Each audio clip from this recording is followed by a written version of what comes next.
हाँ देखिए बच्चों, इससे पहली जो वीडियो थी उसमें आपने जो चैप्टर नंबर आपका 2 है, चैप्टर नंबर आपका 2 है सूक्ष्म जीव मित्र एवं शत्रु के विषय में पढ़ा था। अब इस वीडियो में मैं आपको बताऊंगा कि खाद्य परिरक्षण क्या होता है। इससे पिछले चैप्टर में आपने बीजों के परिरक्षण के बारे में और फसलों के भंडारण के परिरक्षण के बारे में पढ़ा था। तो इसमें हम आपको जो हमारे खाद्य पदार्थ होते हैं, जो हमारा भोजन होता है या जो अन्य खाद्य पदार्थ हैं, तो उनका परिरक्षण हम किस प्रकार कर सकते हैं, उनको हम किस प्रकार दूषित होने से बचा सकते हैं, तो ये सब हम इस वीडियो में अध्ययन करेंगे।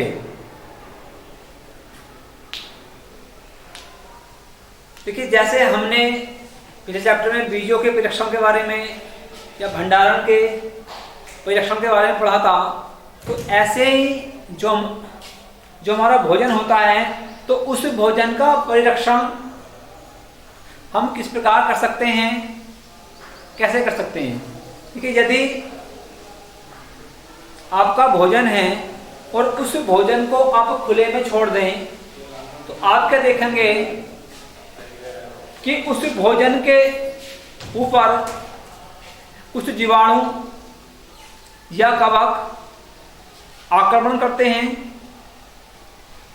और उनके आक्रमण से, या आप उसको सूक्ष्म जीव भी कह सकते हैं,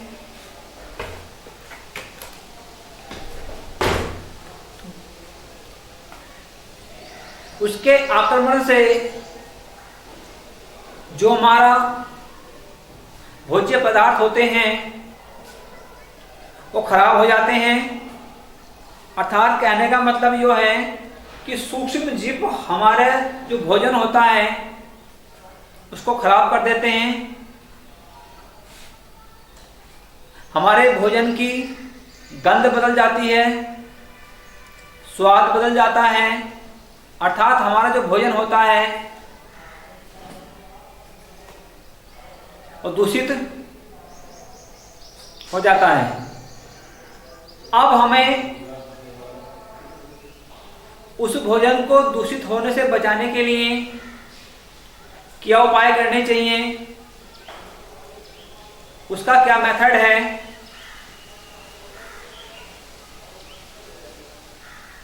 तो ये सब हम इस टॉपिक में पढ़ेंगे।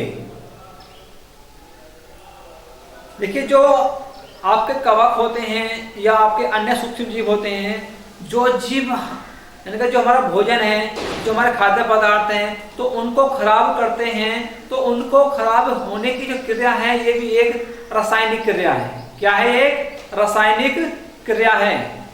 इस रासायनिक क्रिया के द्वारा ही हमारा जो भोजन होता है वो खराब हो जाता है। अब एक बात आप सोचिए कि आप मार्केट गए, आप बाजार गए और बाजार से आप पके हुए आम लेकर आए। उन आमों को आपने कुछ समय के लिए रख दिया, मतलब खुले में रख दिया, और वो आम आपके खाने याद नहीं रहे। तो 2-3 दिन के बाद जब आपको याद आया कि वो आम, अरे मैं तो आम लेकर आया था, वो आम को मैंने नहीं खाया, और जब आप उन आमों को खाने जाते हो तो आप देखते हैं कि जो आम हैं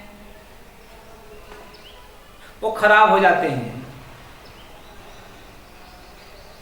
यानी का वो खाने योग्य नहीं रहते, वो सड़ जाते हैं, उनका स्वाद और गंध चेंज हो जाती है। अब इसका दूसरा पहलू क्या है आप बाजार से आम लेकर आए, आपने या आपकी मम्मी ने उन आमों को काट कर, कच्चे आम लेकर आए थे, उन्हें काट कर उनका अचार गिरा और वो अचार एक डब्बे में बंद करके रख दिया, तो आप देखते हो कि वो आम का अचार 1 साल तक या उससे अधिक समय तक भी खराब नहीं होता, जबकि जो आप आम लेके आए थे मार्केट से पके हुए, वो 2-3 दिन में खराब हो जाते हैं। तो ऐसा क्यों होता है? आखिर उस आम के अचार में ऐसा क्या पदार्थ है जो उसको खराब नहीं होने देता? अर्थात कहने का मतलब ये है कि जो हमारे खाद्य पदार्थ होते हैं, उन खाद्य पदार्थों को खराब होने से बचाने के लिए क्या उपाय हैं? तो उपाय को देखिए, सबसे पहले अब आते हैं आपके रासायनिक उपाय। नंबर 2 पहला आता है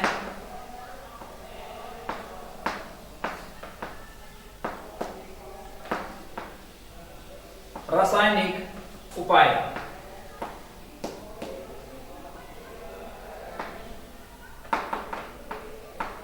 रासायनिक उपाय। अब रासायनिक उपाय में क्या करते हैं? नमक एवं जो खाद्य तेल होते हैं, तो खाद्य तेल और नमक भी जो हमारे खाद्य पदार्थ होते हैं, तो उन खाद्य पदार्थों को खराब होने से बचाते हैं। तो उस नमक और खाद्य तेल को हम परिरक्षक कहते हैं। क्या कहते हैं? परिरक्षक। क्योंकि वो रक्षा कर रहे हैं किसकी? हमारे खाद्य पदार्थों की। और किससे? सूक्ष्म जीवों से, ताकि खराब ना हो सके। तो आपने देखा होगा कि जब आप आम का अचार डालते हैं, तो आम के अचार में आप तेल डालते हैं और नमक डालते हैं, तो नमक और तेल उस आम के अचार को खराब होने से रोक लेती है, उसको खराब नहीं होने देती। इसी प्रकार कुछ हमारे रासायनिक पदार्थ जैसे सोडियम बेंजोएट, सोडियम मेटासल्फाइड, ये भी एक हमारे सामान्य परिरक्षक हैं, जो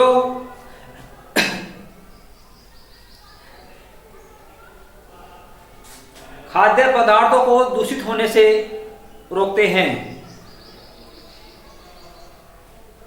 अब जो हमारे रसायन हैं, तो उन रसायनों का उपयोग हम किस प्रकार करते हैं और किस रसायन का उपयोग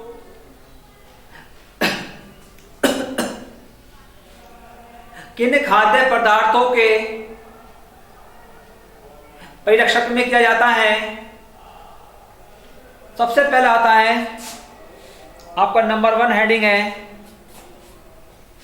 नंबर 1 है नमक द्वारा परिरक्षक या परिरक्षण।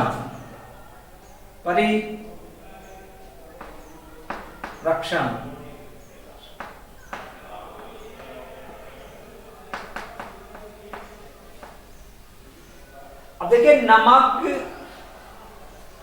भी एक परिरक्षक है और नमक का जो सामान्य उपयोग किया जाता है वो मांस और मछली के परिरक्षण में किया जाता है। मांस और मछली के ऊपर यदि हम एक नमक की लेयर लगा दें, एक परत के रूप में उसके ऊपर उसको डाल दें, तो वो मांस और मछली जो हैं वो काफी लंबे समय तक खराब नहीं होती, क्योंकि नमक जो होती है वो सूक्ष्म जीवों की वृद्धि को रोक देती है। अर्थात जो सूक्ष्म जीव वहां पर उत्पन्न होते, उन जीवों में वो जो जीव हैं उनकी वृद्धि नहीं होती, अर्थात उनकी वृद्धि को वो रोक देती है।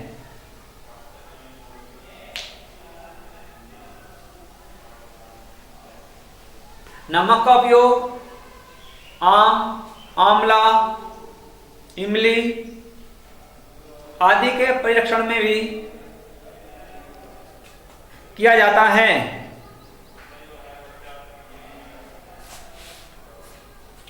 अब नंबर 2 जो आपका परिरक्षण है वो है चीनी द्वारा।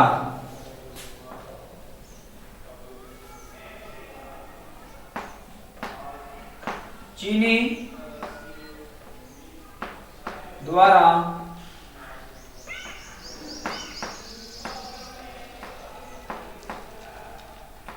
परिरक्षण।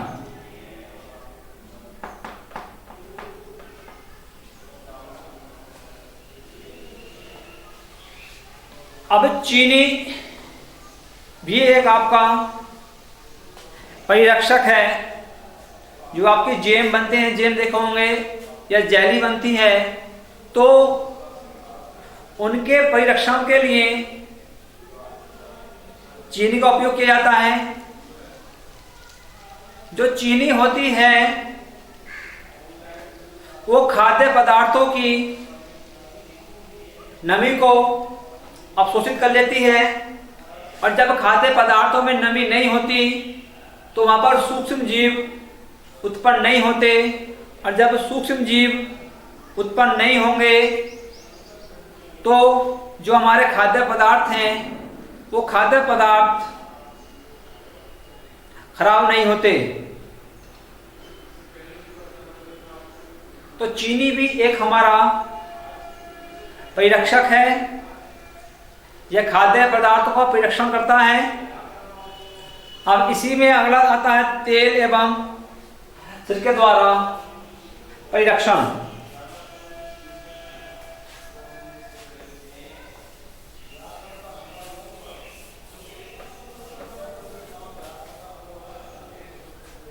नंबर 3 आता है तेल एवं सिरके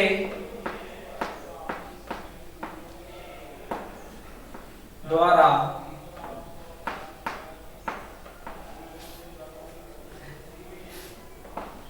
परिरक्षण।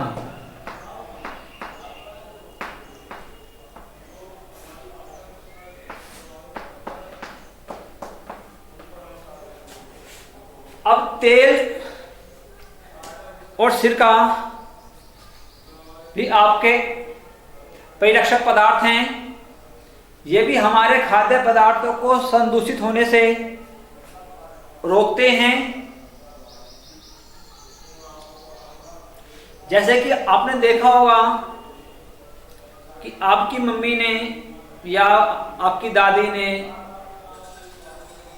आम का अचार डाला या नींबू का अचार डाला, तो वो अचार एक लंबे समय तक सुरक्षित रहता है, अर्थात वह खराब नहीं होता।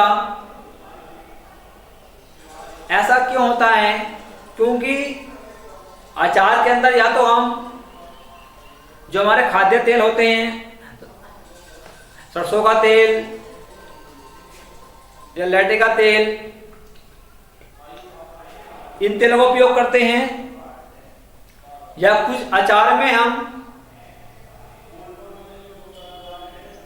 सिरके का उपयोग करते हैं। तो इस उपयोग से जो हमारे सूक्ष्म जीव होते हैं, जो हानिकारक सूक्ष्म जीव होते हैं, जो सूक्ष्म जीव हमारे भोज्य पदार्थ को नष्ट करते हैं, तो वो सूक्ष्म जीव उन खाद्य पदार्थों पर उत्पन्न नहीं होते, अर्थात तेल और सिरका उन खाद्य पदार्थ पर सूक्ष्म जीवों को उत्पन्न नहीं होने देता, और जिससे हमारे खाद्य पदार्थ काफी लंबे समय तक सुरक्षित रहते हैं। अब इसी कड़ी में जो आपका अगला पॉइंट आता है, नंबर 4, गर्म एवं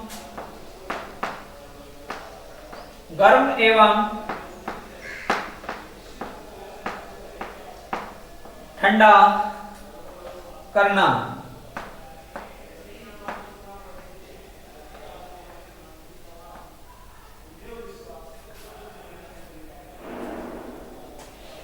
यानी क्या, कुछ चीजों को आप यदि गर्म करें